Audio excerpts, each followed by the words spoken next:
Welcome to this special breaking news coverage from Melbourne Park. We are live in the heart of the Australian summer, where the tennis world has just been shaken to its absolute core.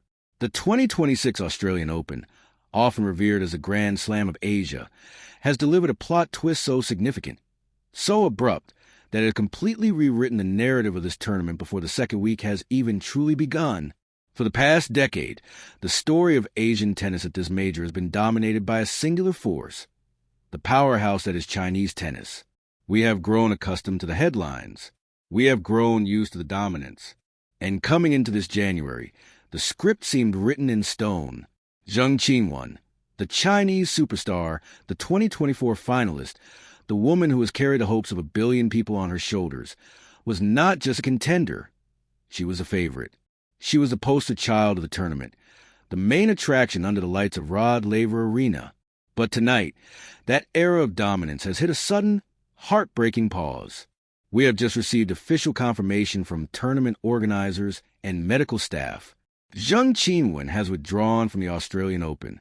The diagnosis is a severe recurrence of an elbow injury, a devastating blow for the world number 24, and a catastrophic setback for the Chinese delegation here in Melbourne. The queen of the Chinese court is out. The finalist points from 2024, gone. The momentum, halted. In the silence of that vacuum, however, a new sound is rising. It is not the sound of defeat, but the roar of a completely different nation. If you look at the draw tonight, you will see a shifting of the tectonic plates of Asian sport. With Zheng's exit, we are witnessing a historic passing of the torch, perhaps temporary, perhaps permanent, but undeniable in this moment. For the first time in recent memory, the highest-ranked Asian player remaining in the Australian Open draw is not from China. She is not from Japan. She is not from Kazakhstan. She is from the Philippines. Alexandra Eala, world number 49. Let that sink in. A player who entered this tournament as a dark horse.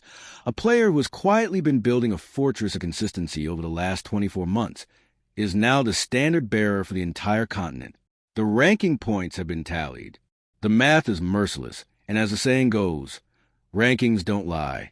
With Zheng Qinwen sidelined, Alex Eala is now the active face of Asian resilience at the Grand Slam of Asia. This is not just a statistical anomaly. This is a cultural moment. We are watching a takeover.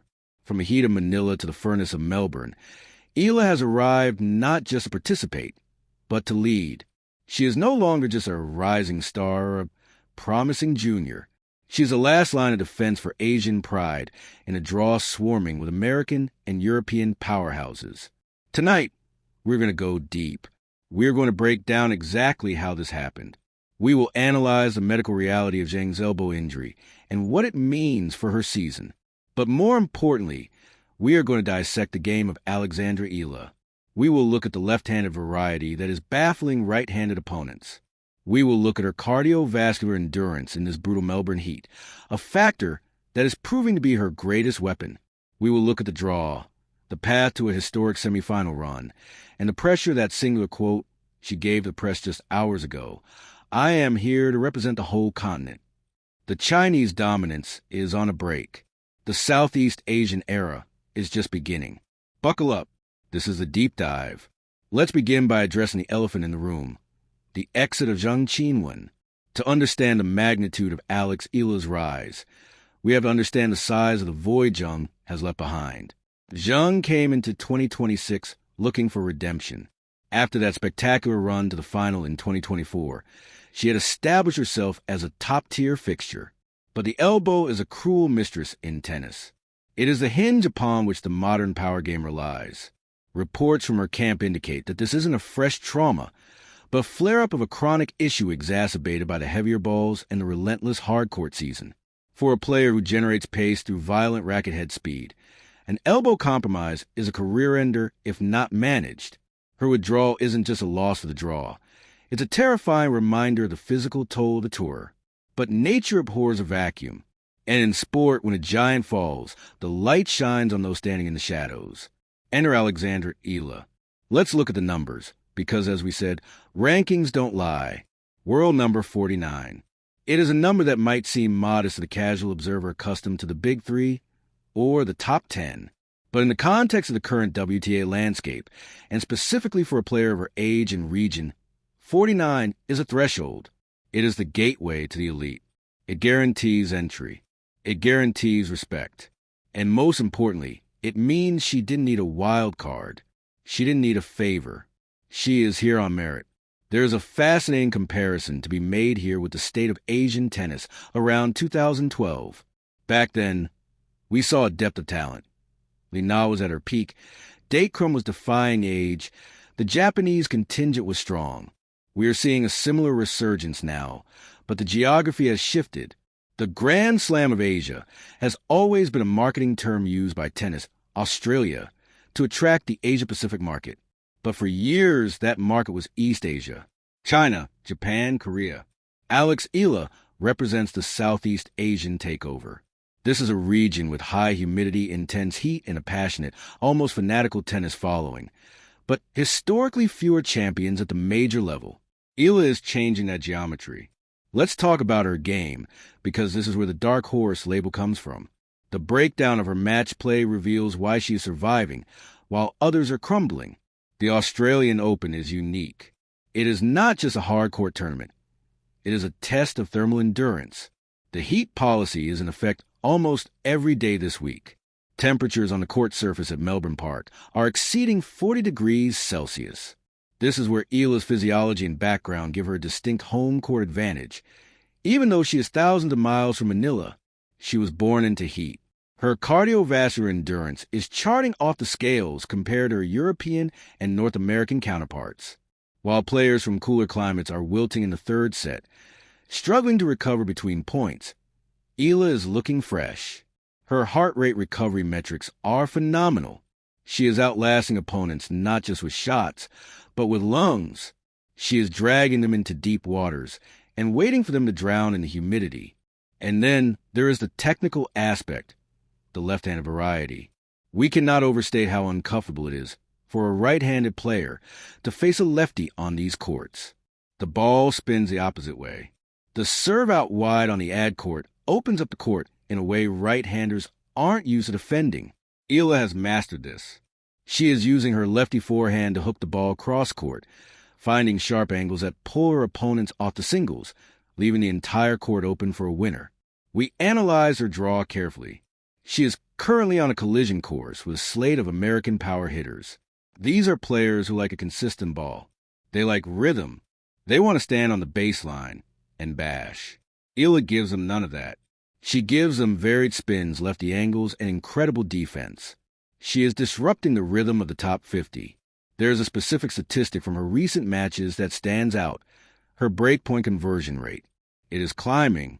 This shows mental fortitude. It shows that she isn't scared of the moment. And speaking of the moment, let's talk about pressure. Asian pride. It's a heavy phrase. When Zheng withdrew, the media immediately pivoted to Eala. The questions changed from how are you playing to how does it feel to carry the continent? Her response? I am here to represent the whole continent. That is not the response of a rookie. That is the response of a diplomat, a leader. She is embracing the sponsorship videos, the media attention, the Grand Slam of Asia branding. She is stepping into the spotlight that Zheng was forced to vacate. This is a once-in-a-lifetime alignment, a top 50 ranking, a major injury to the regional superstar, a draw that favors her playing style, and a physical resilience suited perfectly to the Melbourne furnace. The momentum is undeniable. We are looking at a potential historic semifinal run. If she can navigate the next two rounds using that heat resistance and lefty guile, she won't just be the highest-ranked Asian player. She will be an Australian Open legend. The era of Chinese dominance might be on a break, but make no mistake, the era of Alexandra Eala is just beginning.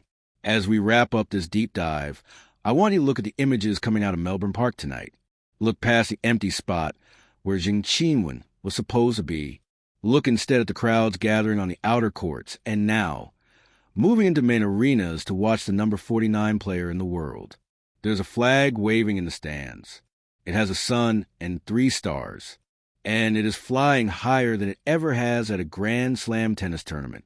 What we are witnessing this January is more than just a bracket falling apart or a player getting injured. We are witnessing the maturation of a star who has been promised to us for years. We are seeing the fulfillment of potential. Alexandra Eala is no longer the future of Asian tennis. She is the present. The Australian Open organizers call this the Grand Slam of Asia. For years, that title felt like a business strategy. Today, watching Eala fight for every point, watching her endure the heat, watching her carry the hopes of the Philippines and the entire continent, it feels like a reality. She is the main attraction now. She is the poster. She is the story. The rankings don't lie. The form doesn't lie. And the heat of Melbourne reveals the truth about every player. The truth is, Alexandra Eala is ready. From Melbourne Park, this has been your deep dive analysis. We will be tracking every serve, every volley, and every step of this historic run. The king is gone. Long live the queen. Good night and enjoy the tennis.